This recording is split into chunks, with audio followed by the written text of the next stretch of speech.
donc aujourd'hui, notre réflexion sera orientée sur des innovations en matière de promotion et de prévention en termes de santé et de santé publique.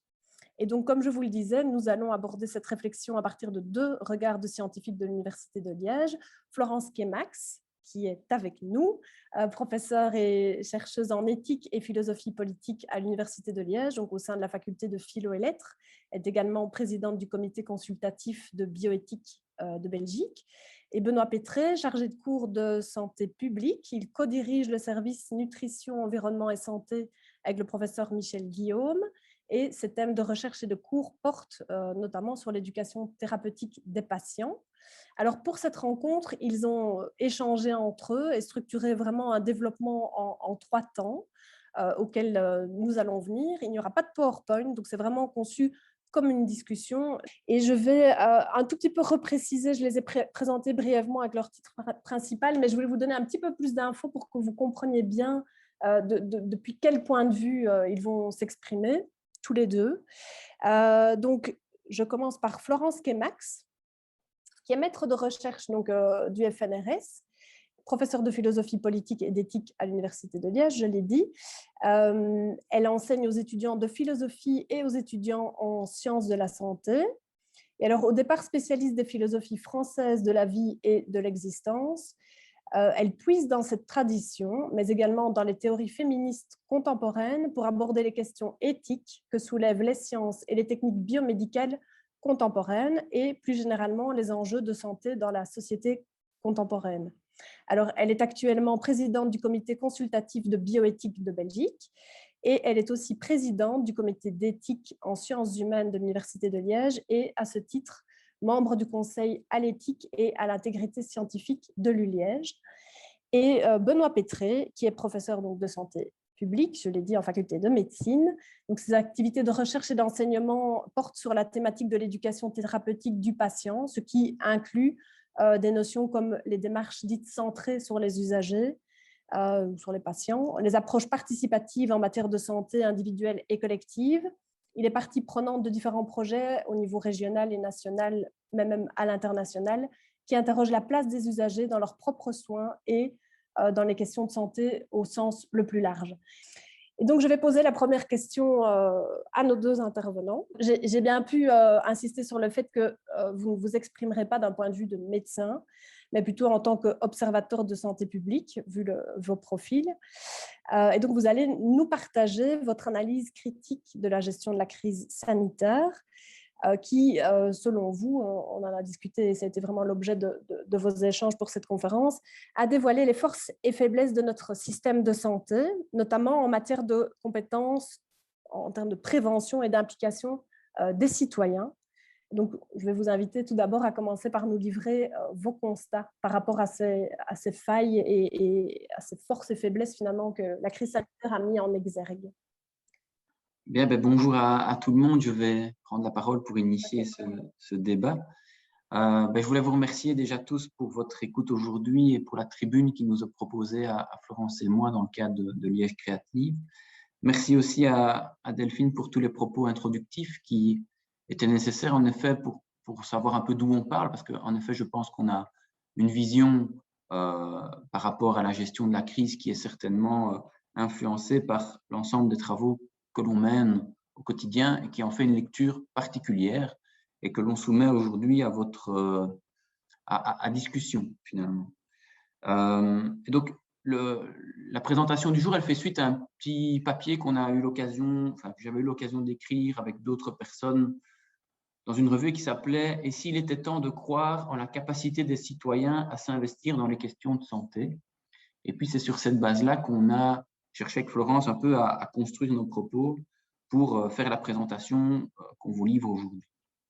Alors, cette réflexion de base, elle se met en effet, elle s'initie en tant qu'observateur de santé publique que nous sommes et qui tentons d'analyser de manière un peu critique ou en tous les cas interrogative comment les décideurs politiques mettent en place un système ou des mesures, des stratégies qui visent à éviter la propagation du virus et éviter la surcharge des services de santé. C'est vraiment le cœur des débats de santé publique aujourd'hui. Et à ce titre, ce que nous pensons, c'est que ce que nous vivons actuellement, en fait, grossit les traits de ce qui guide les décisions du système de santé et dévoile finalement tout le paradigme qui anime nos autorités gouvernantes dans la gestion de santé. C'est la raison pour laquelle on va avoir ici peut-être une double lecture, un double propos, à la fois sur des éléments précis que l'on observe dans la gestion de la crise, et puis également peut-être des propos à un moment donné qui seront un peu plus généralistes sur ce que ça traduit finalement du paradigme ou des traits majeurs qui animent l'organisation de notre système de santé aujourd'hui. Donc on oscillera entre ces deux niveaux de lecture, on espère sans vous perdre pendant nos échanges.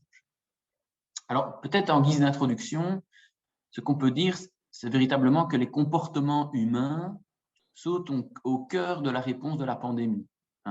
Les mesures de prévention se concentrent sur des stratégies qui appellent une participation active de l'ensemble des citoyens. Alors, la gestion de la crise Covid recherche bien l'activation des comportements préventifs individuels, mais dans une logique de souci collectif.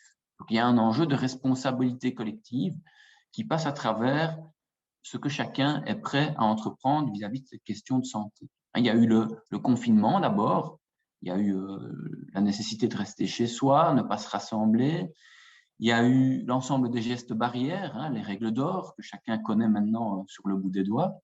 Et puis maintenant se pose la question également de la vaccination qui est restée une vaccination volontaire, qui n'a pas été rendue obligatoire et qui de nouveau renvoie à un choix individuel, mais toujours dans cette perspective de réflexion collective ou en tous les cas de santé collective. Alors logiquement, et je pense que toutes les personnes qui sont actives dans le domaine de la promotion de la santé seront d'accord avec cela, logiquement, si on tente de travailler sur les comportements humains, on devrait voir mobiliser des démarches qui s'inscrivent dans la promotion de la santé, voire des stratégies qui mobilisent des éléments qui sont plutôt issus des sciences humaines et sociales. D'accord ? Sachant que, rappelez que les comportements humains et sociaux sont relativement complexes et dépendants d'une série de facteurs. Or, on a des éléments que nous observons avec Florence qui montrent que ces stratégies de promotion de la santé, elles ne sont que faiblement mobilisées. Et on va essayer de vous montrer ça à travers 3 points. Donc, le premier point, c'est ce qu'on a appelé le renforcement du biopouvoir. Le deuxième point, c'est des questions d'impréparation du système de santé pour ces thématiques. Et un troisième point qu'on essayera de discuter, c'est celui de la fragilité des dispositifs de participation des usagers dans le système de santé. Alors, si je tente d'entrer dans le premier point, un renforcement du biopouvoir. Alors, qu'est-ce qui nous amène à discuter ce point? C'est le fait que nous observons que les stratégies des autorités sanitaires aujourd'hui, elles sont relativement focalisées sur des démarches qu'on va dire informatives, paternalistes, voire coercitives et sanctionnantes. Alors, on en veut pour preuve les différents communiqués de presse qui se suivent et qui se ressemblent, même si on pourrait donner un petit peu plus de nuances à notre propos, mais qui se ressemblent avec comme toile de fond des messages qui souvent activent la peur des individus, l'imposition de mesures par des mesures de restriction qu'on va qualifier d'universelles, c'est-à-dire les mêmes pour tout le monde, et l'expression de menaces et de sanctions en cas de non-respect de ces fameuses obligations. Alors, un autre élément important à signaler, je pense, c'est la surveillance des comportements de santé au sein des populations. Alors, je ne sais pas si vous avez été attentif à cela, mais l'OMS a notamment appelé, déjà au tout début de la crise, un monitoring des connaissances, de la perception du risque, de la confiance dans l'information et dans les comportements préventifs de la population. D'accord ? Mais force est de constater, en fait, que les enquêtes que l'on voit et qui ont été menées sur la population pendant la crise ont davantage cherché à vérifier les comportements des individus que les facteurs qui motivent ces comportements. On a fait une petite étude pendant le premier confinement au sein du service où on a essayé de collecter l'ensemble des études qui étaient faites en France et en Belgique sur cette thématique de savoir où se situaient les citoyens par rapport à la crise. Et ce qu'on a observé, c'est vraiment ce déséquilibre entre des enquêtes qui cherchent à comprendre l'impact de la crise, le respect des mesures, versus des enquêtes qui seraient plus focalisées sur comment la population comprend ce qui arrive, quels sont leurs besoins, pas seulement d'information, mais aussi d'accompagnement. Et donc, ça montre finalement que cette part d'activation des personnes dans les comportements de santé, elle peut, en tous les cas, mobiliser. Et ça nous apporte à penser que la crise, finalement, réactive des approches en matière de prévention, mais qui sont relativement anciennes, voire obsolètes, basées sur l'idée qu'informer les personnes, les citoyens, serait suffisante pour produire des comportements attendus, d'autant plus qu'on joue sur des éléments de peur ou de sanction. Or, on sait que ces approches ont montré des limites depuis très longtemps. Et je pense que ce constat, il est d'autant plus intriguant que de récentes études de santé publique montrent la difficulté pour la population de comprendre l'information en santé, mais aussi de la mobiliser pour faire des choix de santé éclairés. Il y a tout un courant de recherche aujourd'hui qui tourne autour de la question de la littératie en santé pour les connaisseurs. Et les enquêtes européennes assez récentes indiquent que, grosso modo, il y a la moitié de la population européenne qui est en difficulté justement pour se saisir de ces informations en santé et les mobiliser efficacement au service des choix de santé et des comportements de santé qu'ils peuvent adopter. Et donc, on voit aussi que la crise mobilise peu, donc je l'ai déjà dit, à la fois ces besoins de connaissance, de mobilisation des citoyens, mais mobilise peu aussi ce qui est connu et qui nous vient plutôt des théories de l'éducation. Les théories de l'éducation mentionnent notamment différents principes qui guident l'adoption de comportements en matière de santé. On sait très bien que pour promouvoir des changements de comportement ou des apprentissages chez les personnes, elles doivent comprendre les raisons de ce changement, donc avoir un rationnel relativement fort qui leur est communiqué. Elles doivent pouvoir avoir une vision positive de ces changements, inscrire ces changements dans une vision, je vais dire, à moyen ou long terme positive de vers où on va. On doit travailler sur une intelligibilité des messages de prévention, préparer aussi les personnes au transfert, c'est-à-dire réfléchir à leur capacité de mise en œuvre des comportements dans leur environnement spécifique. Et puis, comme je l'ai dit, réfléchir aux possibilités d'application des personnes. Or, ici, on constate, pour faire un peu résumer en quelques mots notre pensée, c'est l'idée que tout se résume un peu comme si les personnes font ou ne font pas ou n'appliquent pas les comportements attendus. Et donc, on catégorise finalement les citoyens en bons ou mauvais citoyens avec cette idée de respect plus ou moins important des mesures sanitaires qui sont imposées. Je vais poursuivre. Alors, bonjour à tous, je n'ai pas encore eu l'occasion de le faire. Et ajouter que ce dont je vais parler, je le tire bien sûr de ma discipline, mais aussi de tout ce que j'ai pu apprendre ces derniers temps par les très nombreux travaux qu'on a fait au sein du comité consultatif de bioéthique, qui m'ont aussi amené à rencontrer beaucoup de monde et d'acteurs de santé ces derniers mois. Alors, je voudrais faire deux remarques à partir de ce que Benoît vient de dire. Il y en a une qui me semble très importante. Benoît vient de parler, à très juste titre, du problème que représente l'absence de vision positive comme un facteur qui limite la capacité des personnes à prendre en main leur propre santé. Et je voudrais bien faire la même observation dans la pandémie, mais à un niveau plus large. On sait que la circulation du virus, elle comporte encore aujourd'hui d'énormes zones d'ombre, elle défie nos modèles de compréhension et je pense que jusqu'à un certain point, à l'heure où nous sommes, nous avançons encore dans le brouillard. Et je crois que cette situation met en évidence que notre maîtrise est limitée. Et je crois que quand la maîtrise est ainsi limitée, quand on ne peut pas en quelque sorte élucider l'enchaînement des causes et donner à la situation toute son intelligibilité, je crois qu'on a besoin de davantage de repères qui seraient plutôt éthiques et politiques que scientifiques, de choses qui donnent sens aux mesures qu'on demande aux gens de respecter. Si nous n'avons pas la possibilité de dire quand et comment nous sortirons de la situation, nous devrions avoir, je pense, des horizons en termes sociaux, politiques, mais aussi éthiques, qui pourraient donner une justification aux mesures. Et bien sûr, ces horizons devraient être des horizons positifs, quoi. Des horizons dans lesquels on énonce ce à quoi nous tenons.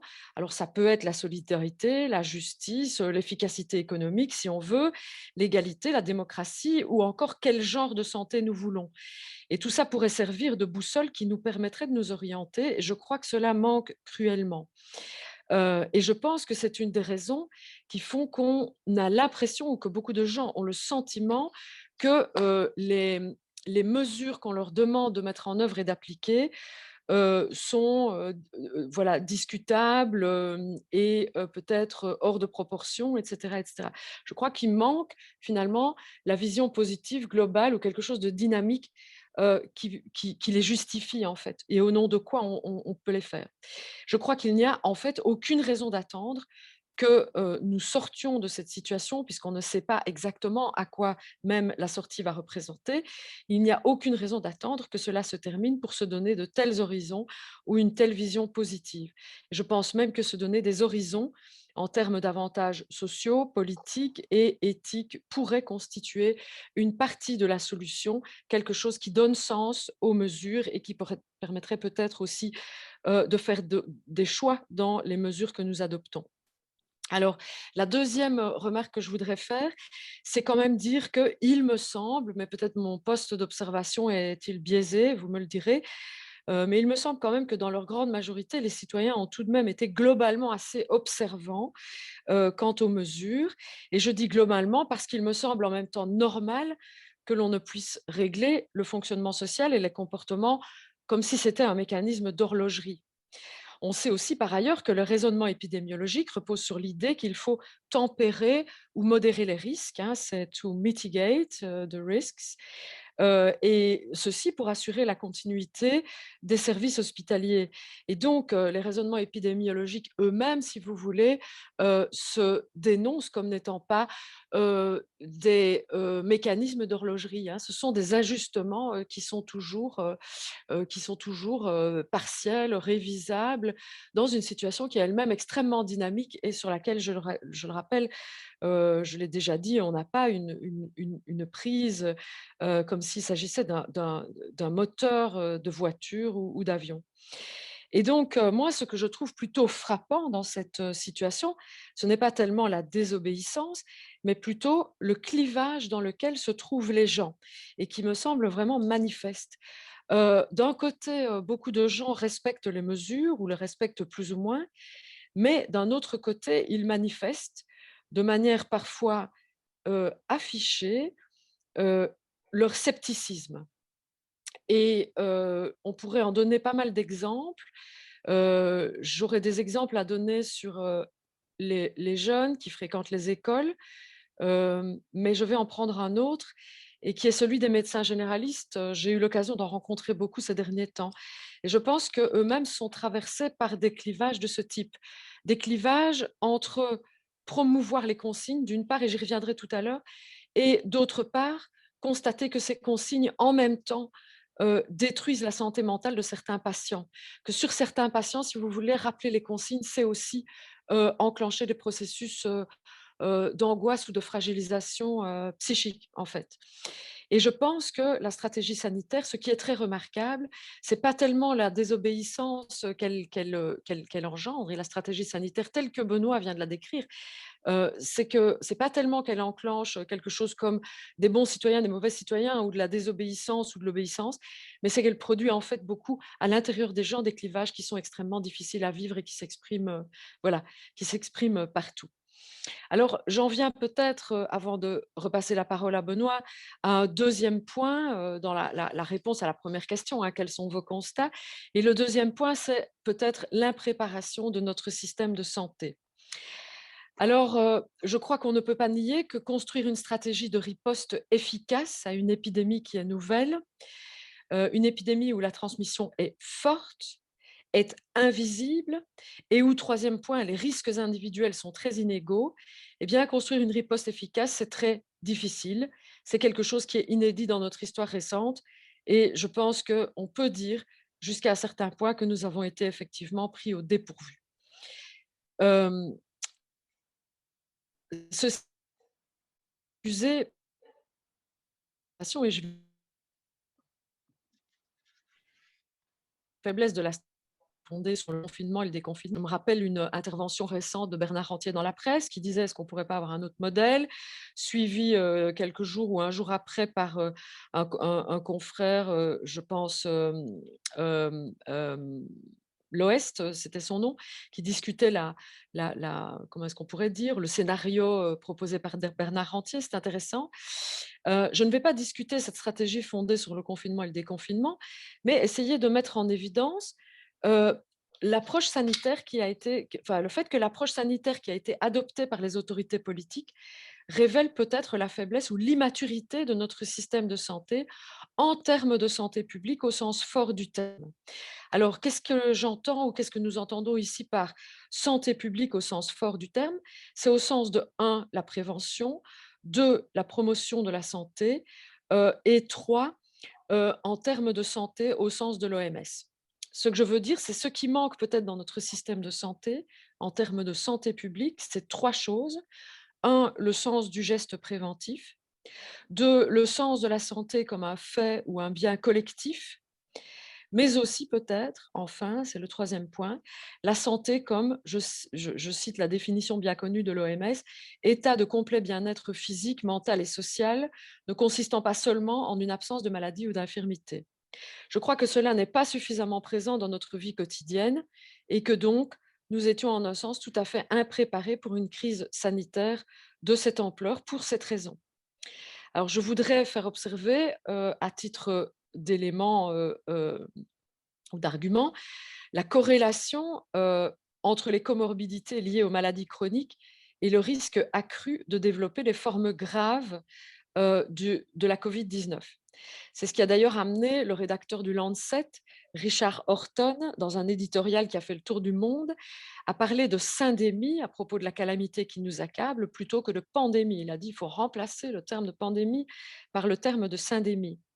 Et il faisait allusion à tous les facteurs en fait qui augmentent le risque individuel mais aussi collectif, toute une série de facteurs qui s'agrègent et qui font du virus une véritable nuisance sociale et mondiale. Nous savons que les maladies chroniques sont évitables, qu'elles sont civilisationnelles, qu'elles sont liées au mode de vie et de consommation encouragé par l'industrie et notre modèle de développement. Un véritable souci pour la santé publique devrait s'attaquer à ce problème et avoir une vision large de la promotion de la santé, incluant peut-être des régulations spécifiques, des normes sanitaires dans les produits de consommation et bien sûr un souci pour l'environnement, puisque nous savons que les environnements dégradés sont délétères pour la santé physique et mentale et constituent un terreau pour les maladies chroniques. Ça, c'est pour le volet, disons, santé au sens, on va dire, complet de l'OMS. Alors, si on veut rester sur le volet prévention et promotion de la santé auprès des citoyens, on pourrait donner 2 illustrations, me semble-t-il, de ce qui est arrivé dans la crise à ceux qui sont en quelque sorte au cœur de la syndémie. Alors, je vais donner la parole à Benoît pour les patients chroniques et puis je parlerai des personnes âgées. Oui, particulièrement les patients chroniques ont été impactés par cette crise sanitaire. Florence l'a rappelé parce que Premièrement, il y a la peine liée au risque accru de complications ou de formes sévères du Covid-19 liées à la comorbidité qui est proposée. Et puis, il y a la double peine qui est liée finalement à la rupture des soins de santé, puisque de nombreux malades chroniques, pendant le confinement, n'ont plus pu avoir accès à leurs professionnels de santé. Alors ça, c'est véritablement délétère, parce qu'on sait que les complications de ces patients chroniques vont arriver. L'OMS parle d'ailleurs de plusieurs vagues pour dénoncer les différents problèmes que l'on va rencontrer en lien avec la pandémie, pas seulement la morbidité ou la mortalité liée au virus lui-même, mais tout ce qui va être engendré par la gestion de la crise, notamment le retard aux soins et donc les complications des porteurs d'affections chroniques. Et puis, je pense que ce que la crise montre aussi, c'est, pour revenir à cette idée d'impréparation, c'est l'impréparation de ces patients chroniques, notamment, particulièrement eux, dans la capacité à faire face à des événements de vie qu'ils rencontrent tous les jours en lien avec leurs conditions chroniques. Un certain nombre de patients restent aujourd'hui, je vais dire, fortement dépendants du système de santé, c'est-à-dire qu'ils ont recours d'une manière fréquente à leur médecin généraliste, aux services d'urgence, et que la rupture de l'accès à ces services les met en difficulté pour toute une série de raisons. D'accord ? Et ça montre surtout qu'on n'a peut-être pas suffisamment investi dans des démarches telles que l'éducation thérapeutique du patient, qui vise justement à renforcer les capacités des patients à investir dans leur santé, à investir dans la capacité à gérer des situations de vie de tous les jours qu'ils rencontrent et qui questionnent finalement leur possibilité d'appliquer des éléments pour passer au-delà de ces événements de santé.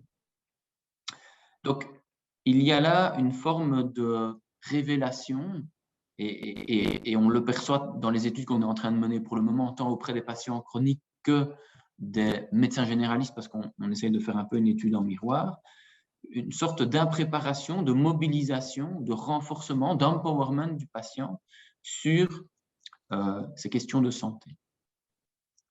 Et je pense qu'il y a d'autres constats qui sont posés dans un autre public qui a été très impacté par la crise, qui sont les personnes âgées. Et je repasse la parole à Florence pour le discuter. Oui. Alors, en effet, moi, je ne suis pas spécialiste de la vie en maison de repos et de soins.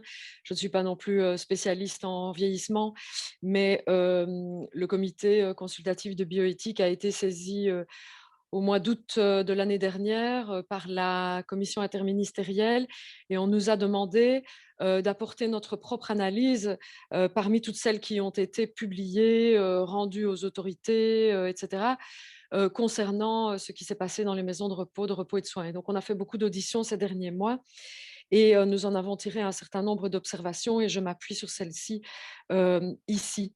Alors, ce qui est assez clair, c'est qu'il y avait dans les maisons de repos et de soins, beaucoup, dans certaines d'entre elles en tout cas, beaucoup d'impréparation.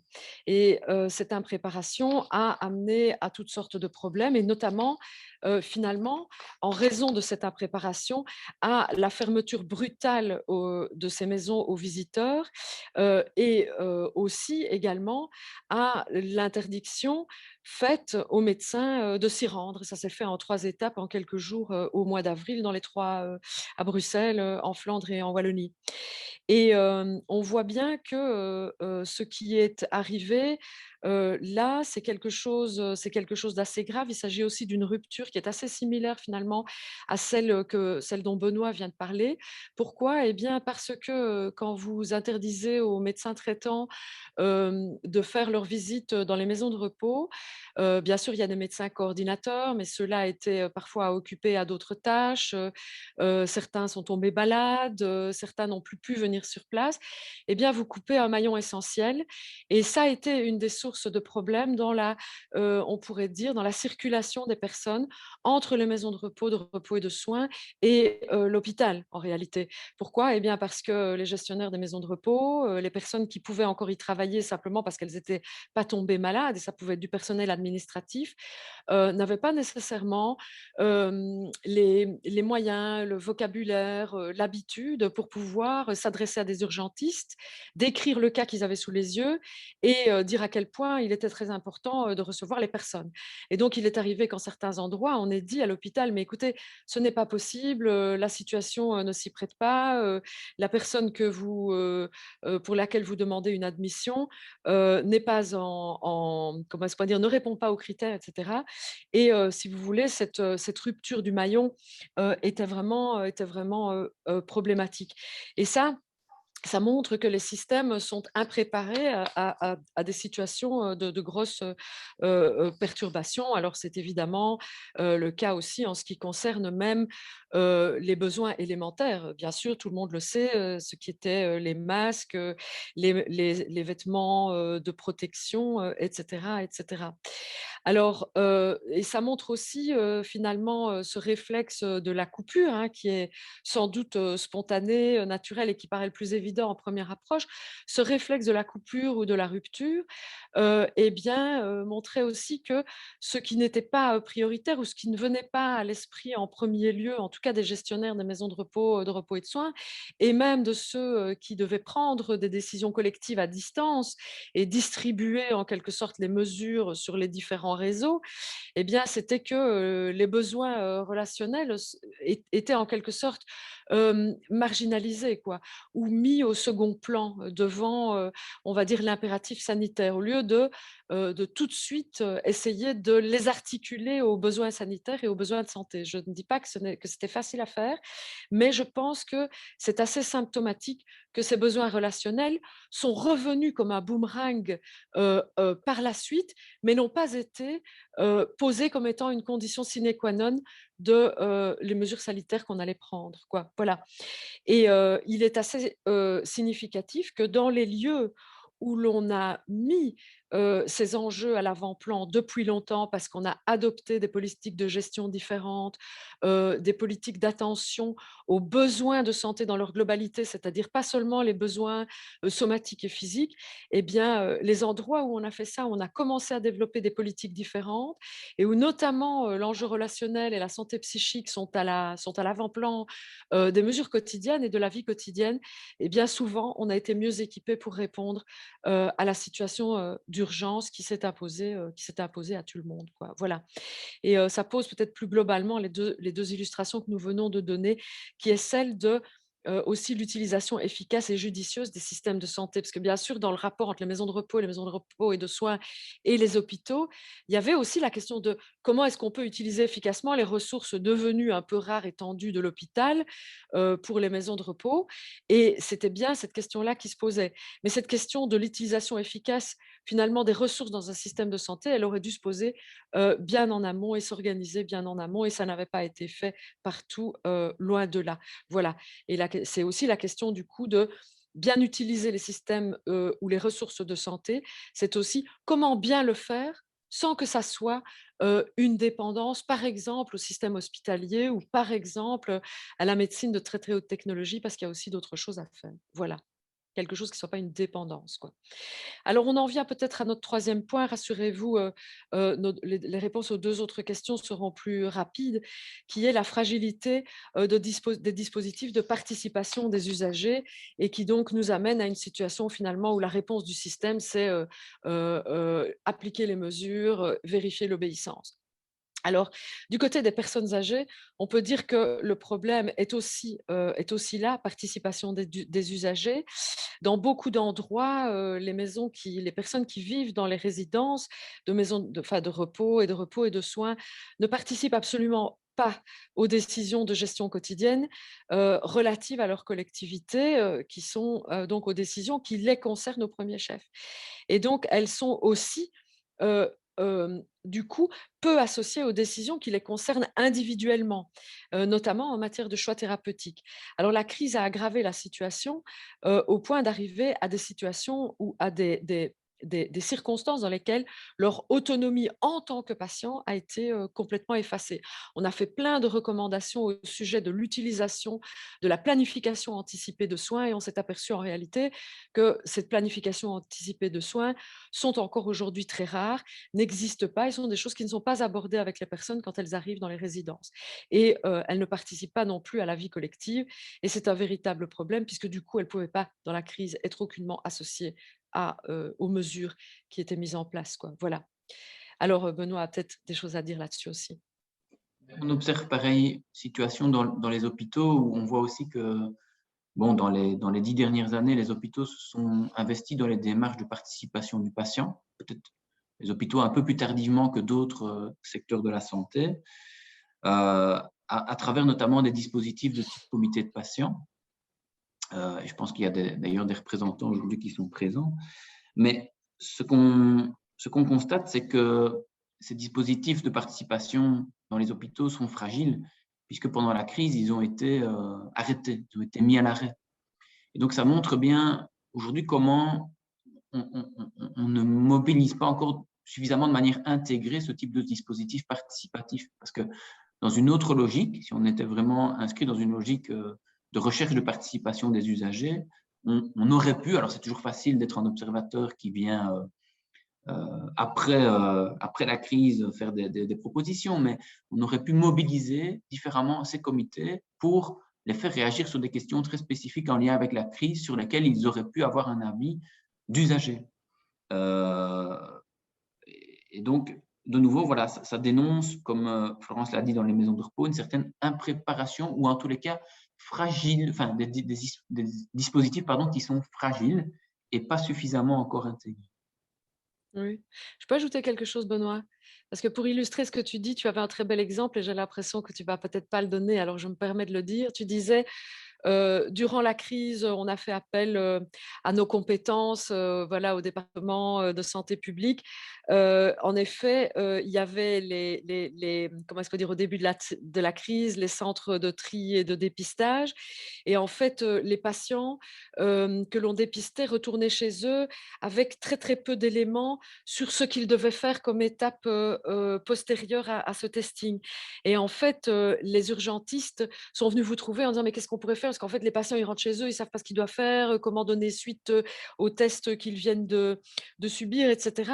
Et que c'est typiquement là en fait que pour mettre un protocole adéquat en place, on aurait pu non seulement demander au comité de patients comment faire, mais peut-être de carrément s'investir sur place pour prendre le temps de conseiller les gens qui rentrent chez eux en leur disant bon en gros ce que vous avez à faire maintenant c'est ceci, cela et si vous avez un test positif, voilà ce qu'il conviendra aussi de faire, quoi, voilà. Et que ça a manqué et que c'est quand même souvent beaucoup plus facile pour quelqu'un qui n'a pas très bien compris de retourner vers une personne qui a les mains libres plutôt que vers le soignant qui est hyper occupé et dont on ne parle pas nécessairement le langage. C'est parfois difficile de remonter la file en disant en fait j'ai pas très bien compris ce qu'on m'a expliqué ou j'ai pas très bien compris ce que je dois faire. Voilà. Merci. Voilà. Merci déjà à tous les deux pour ce ping-pong entre vous et pour ces observations. Donc, vous venez déjà de dresser pas mal de constats par rapport à la voie finalement qu'ont choisi les autorités publiques et celles qu'elles n'ont pas choisies. À partir de là, quelle analyse est-ce que vous faites du système de santé, de notre système de santé? Alors, qui y va? Qui prend la balle? Benoît. Je peux démarrer et puis tu complètes, Florence, mais pour peut-être aller un peu plus vite, je pense qu'en effet, ici, on a fait des constats un peu précis, mais qui servent finalement à construire une réflexion plus généraliste sur le système de santé et en quoi certains le qualifient, certains observateurs, comme obsolescent, c'est-à-dire qui ne répond plus aux défis contemporains en matière de santé, hein, que ce soit des défis techniques, sanitaires, économiques, sociaux. Il y a de nombreux observateurs aujourd'hui qui disent que le système de santé doit évoluer. Et doit évoluer notamment sur un point qui est notre point de lecture aujourd'hui, qui est peut-être de passer d'une vision un peu trop imprégnée de paternalisme, hein, comme on le voit dans la prédominance de l'information préventive du risque, d'une pédagogie descendante ou de stratégie de persuasion vers quelque chose, un modèle qui serait plus imprégné de ce qu'on va appeler une démocratisation sanitaire ou une recherche de partenariat en matière de santé. Alors, pour l'illustrer, on peut prendre 3 caractéristiques ou une mise en tension, en tous les cas, de 3 caractéristiques voilà, qui oscillent entre ces pôles de paternalisme versus de recherche de partenariat en santé. Le premier, je veux dire, c'est la vision même de la santé, inscrite soit dans une dimension biomédicale, soit inscrite sur une registre de déterminants de la santé. Je ne sais pas si vous entendez, mais voilà la poste qui sonne chez moi, mais ne vous tracassez pas avec ça. Et je pense que les connaissances que l'on a aujourd'hui en matière de santé publique nous montrent, depuis déjà de nombreuses années, toute l'importance de l'ensemble des déterminants de la santé, non pas seulement inscrits dans une logique individuelle ou de déficience d'un organe biologique, mais bien inscrits dans des dimensions sociales, éducationnelles, environnementales, et que ces éléments devraient être pris en compte dans une logique de prévention. Alors, si on remet ça sur un exemple très concret, par exemple, de logique d'engagement d'usagers, de citoyens dans les questions de vaccination, par exemple, ou d'adhésion aux mesures de gestes barrières, eh bien, on peut se dire qu'on n'a pas embrassé l'ensemble de ces déterminants et qu'une logique informative est beaucoup trop restrictive alors que les individus, pour s'engager, ont besoin de discussions sur leurs normes sociales, sur leur ancienne expérience, sur les possibilités d'application dans leur environnement, et donc qui doit tenir compte finalement de la complexité d'engagement dans des conduites de santé. Ça, c'est un premier élément qui nous semblait important à pointer. Un deuxième, c'est sur la notion même de savoir et de connaissance. Qu'est-ce qui est aujourd'hui un savoir légitime dans le domaine de la santé? Et là, de nouveau, il y a une véritable voie qui devrait s'ouvrir pour nous de reconnaissance de la valeur de l'expertise que développent des patients. Dans le mouvement partenariat patient, il y a une mise en valeur légitime de la reconnaissance d'une expertise que développent des usagers, des patients, de ce que c'est vivre avec une maladie chronique, par exemple, vivre avec le Covid, d'usage du système de santé en période de Covid, par exemple, et que cette expérience-là devrait servir à guider les choix, que ce soit à l'échelle individuelle ou à l'échelle collective. Qui est de mieux placé qu'une personne, par exemple, qui vit avec 5 enfants dans un appartement pour savoir ce qui est possible d'appliquer en matière de gestes sanitaires vis-à-vis du Covid et des possibilités donc, qui s'offrent à elle dans son environnement particulier. Donc, il faut qu'il y ait des dispositifs pour nous qui s'ouvrent à cette remontée systématique d'expertise de ce que c'est vivre avec une maladie, d'usage du service de santé par la population. Et une troisième caractéristique, rapidement décrite, c'est un modèle qui soit décide d'investir majoritairement sur l'hôpital, qui absorbe dès lors une majorité des ressources, versus un modèle d'organisation des soins de santé qui se développe beaucoup plus sur la première ligne de soins et qui retrouve un équilibre plus important entre les structures d'accès de première ligne en matière sanitaire versus l'hôpital. Et de nouveau, la crise ici montre que les activités, les ressources humaines, matérielles, organisationnelles, se sont d'abord concentrées sur l'hôpital, alors que les services de première ligne étaient tout aussi confrontés à des questions, à des besoins pour faire face aux défis sanitaires prégnants. Je voudrais juste peut-être faire un commentaire.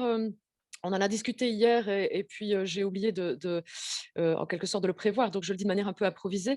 Il me semble qu'il y a les savoirs des usagers, comment est-ce qu'on peut en prendre connaissance, comment est-ce qu'on peut les intégrer dans des approches ou des stratégies, on va dire, collectives, politiques, etc. Je pense que ce qui est très important aussi, c'est que ces savoirs ne sont pas seulement des savoirs individuels. Je pense aussi qu'ils peuvent se consolider si on leur donne la possibilité de se consolider mutuellement et horizontalement. Et je pense que ça, ce sont des besoins qui se sont fait ressentir et je m'interroge sur les possibilités qu'on pourrait avoir pour en quelque sorte regrouper en certains lieux des citoyens, pas pour les mettre ensemble comme dans un parlement et être représentatifs et donner leur avis à transmettre à des autorités, même si ça pourrait se faire. Mais je veux dire autrement, c'est faire ce que nous faisons, que nous les experts, on a la chance de pouvoir faire, c'est-à-dire se mettre autour de la table, poser des questions, échanger, se déplacer et faire progresser nos propres connaissances. Et je crois que c'est quelque chose qui manque dans la société civile, des lieux pour faire ça. L'éducation permanente le fait, et certains l'ont fait sur la crise Covid en divers endroits, mais je pense que ça devrait être multiplié comme une stratégie de santé à part entière. Enfin, voilà.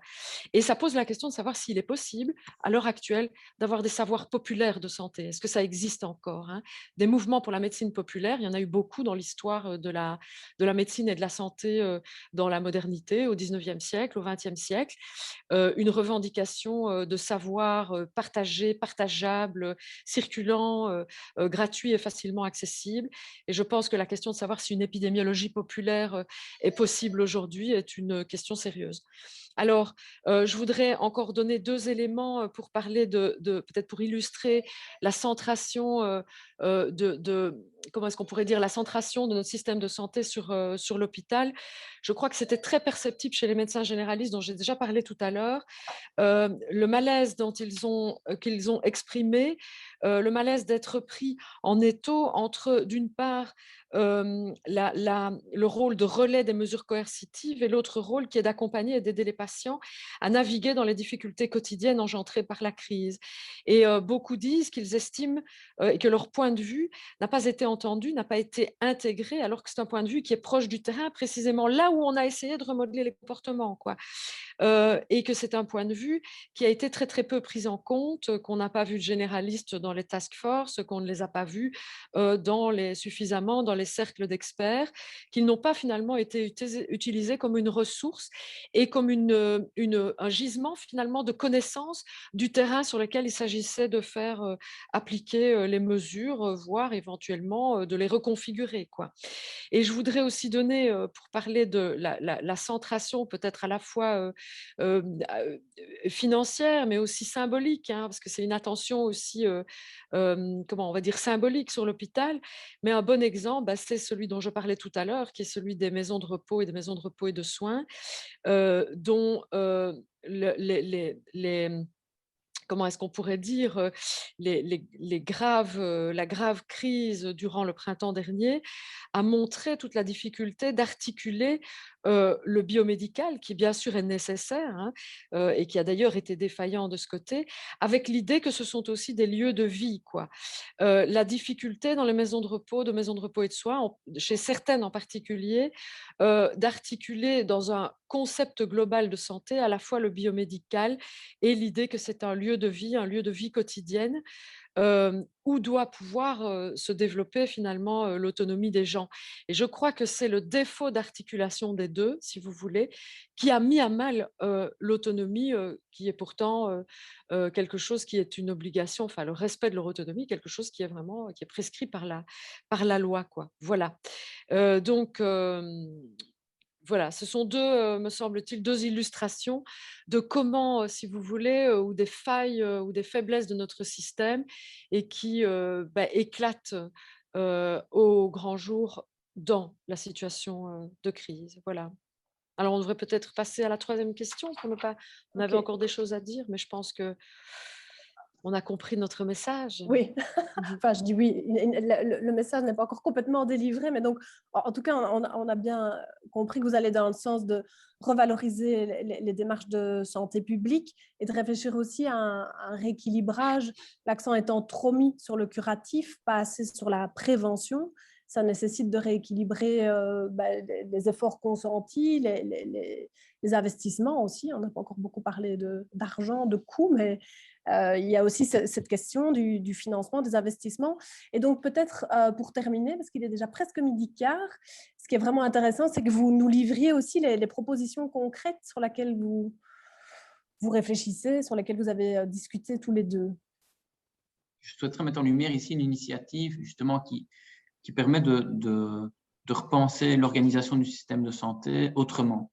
Et cette initiative, c'est celle que peut-être certains d'entre vous connaissent, c'est celle des projets de soins intégrés, qui est un projet national, hein, et qui se traduit actuellement en une série de projets pilotes. Je pense qu'il y en a 12 effectivement, répartis sur l'ensemble du pays, et qui amènent des consortiums d'acteurs locaux de la santé, alors santé au sens large du terme, comme Florence l'a redit tout à l'heure, tant dans cette dimension physique, sociale que psychologique, et qui vise à ce que des acteurs locaux de santé redéfinissent ensemble quelle peut être l'organisation locale d'un système de santé moderne. Et donc ce projet qui a commencé en 2015, donc il y a déjà maintenant 6 ans que ces projets sont en cours de développement.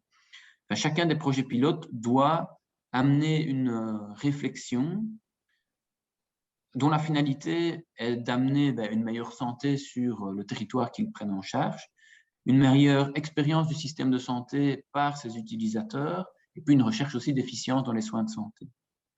Et je trouvais intéressant et ce projet s'adresse particulièrement aux malades chroniques. Et particulièrement, donc, les porteurs des projets pilotes doivent travailler sur une série de dimensions ou d'axes qui sont considérés comme autant de leviers pour justement amener des changements dans le système de santé. J'en ai ici j'ai épinglé quelques-unes de ces composantes qui font écho aux discussions que l'on a eues préalablement cette matinée. Et ce sont aussi des dimensions, je tiens à dire, qui sont véhiculées dans la littérature scientifique comme permettant justement de renforcer un système de santé plus pérenne et viable sur du long terme. Alors le premier élément, vous l'aurez compris, il transparaît à travers nos discours, c'est le soutien à la prévention et l'empowerment du patient, avec cette idée qui n'est pas nouvelle, hein, puisque les acteurs de promotion de la santé la connaissent bien, c'est celle de rééquilibrer l'organisation des services de santé pour mieux préparer les personnes à faire face à des événements tels qu'ils sont vécus actuellement. Donc, je pense particulièrement à investir dans des actes, par exemple, d'éducation thérapeutique du patient pour préparer les malades chroniques à une certaine un renforcement de leur autonomie ou de leur autogestion en matière de santé. 2, j'ai épinglé la valorisation des associations de patients, et ce pour les raisons que Florence présentait juste avant, qui est cette idée de consolider ou de capitaliser des démarches de participation, mais aussi des connaissances populaires qui se développent et qui peuvent être mises au service de la création du système de santé ou de leurs usagers. Et ça demande d'accorder de la valeur finalement au discours de ces usagers ou de ces collectifs. Donc là, il y a un changement même de paradigme important à opérer. Troisième élément, c'est peut-être un sujet plus tabou, mais je pense qu'il doit être discuté, c'est celui de revisiter le système de financement de la santé, et notamment le système de financement à l'acte, parce que pour pas mal de personnes, le système de financement à l'acte ne permet pas d'investir dans certaines pratiques efficaces en matière de santé. Pour donner un exemple concret, on sait que les personnes qui ont des manières de fonctionner, plutôt ce qu'on appelle des forfaits, hein, une manne financière qui leur est proposée et qu'ils peuvent gérer, je vais dire, un peu de manière plus libre, permet justement, par exemple, de sauvegarder du temps, de sauver des espaces, de libérer des espaces, je vais dire, de consultation autres que pour des actes techniques. Parce que jusqu'au jour d'aujourd'hui, le législateur belge accorde de la valeur essentiellement pécuniaire, hein, presque exclusivement aux actes techniques, alors qu'on sait qu'il y a un besoin d'accompagnement des individus, mais qui n'appellent pas ces gestes techniques, mais qui sont dès lors pas remboursés, et donc pas possible de mettre en œuvre sur le terrain. Bon, alors il y a encore une série de... Enfin, on pourrait discuter chaque dimension. Peut-être une dernière, c'est la nécessité de travailler en multidisciplinarité je dirais même en interdisciplinarité. Et là, on a vraiment besoin de décloisonnement entre les pratiques professionnelles. Et ça, je pense de nouveau que la crise l'a bien mis en évidence.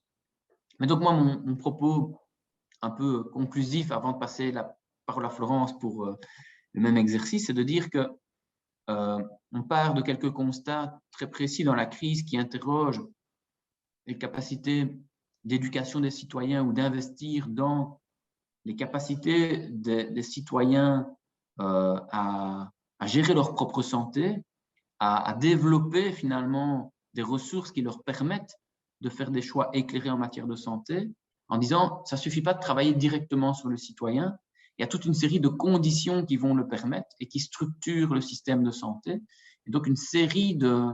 Enfin, je veux dire que notre propos questionne beaucoup plus simplement que l'éducation à la santé, ça questionne toutes les conditions nécessaires à la mise en œuvre de cette éducation à la santé aussi, et qui renvoie dès lors à une réflexion beaucoup plus profonde même sur la manière de penser ou de faire de la santé publique.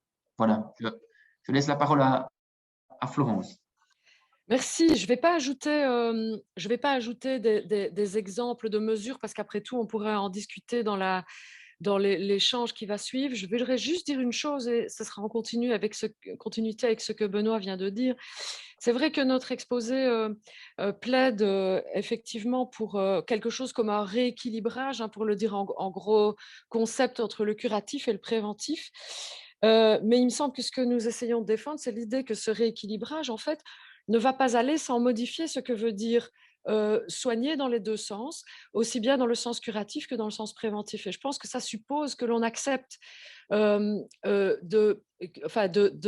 la possibilité que change ce que veut dire l'acte thérapeutique médical traditionnel de haute ou de basse ou de low-tech, je vais dire. Mais évidemment, c'est aussi là aussi où le préventif doit changer. Donc, on commençait par un constat que bon, les mesures un peu de promotion ou de prévention qu'on demandait aux gens d'adopter dans la crise, ils avaient quand même une allure assez traditionnelle et paternaliste. Voilà, et que l'on en identifiait les raisons en fait dans un système et un mode de fonctionnement qui est en place depuis très très longtemps. Et donc le rééquilibrage, c'est pas juste remettre un peu de préventif, etc. Je pense qu'à terme, ça veut dire que on peut aussi continuer du coup à transformer ce que veut dire être soigné par un médecin dans un hôpital. Et je pense que c'est la condition en quelque sorte, c'est une des conditions de possibilité de l'horizon qui est celui de l'autonomie, qui n'est d'ailleurs pas quelque chose d'exclusivement individuel, ni enfermé dans le fort intérieur des gens, mais quelque chose comme une autonomie comment est-ce qu'on pourrait dire, des patients, mais de tout un chacun, en tant qu'on appartient aussi à des collectifs en matière de santé. Pourquoi ? Parce que nous savons aujourd'hui que la prévention, ça demande autre chose justement que ce rapport paternaliste. Donc si on met plus de prévention, ça finira aussi peut-être par faire changer les approches en santé soignantes traditionnelles ou classiques.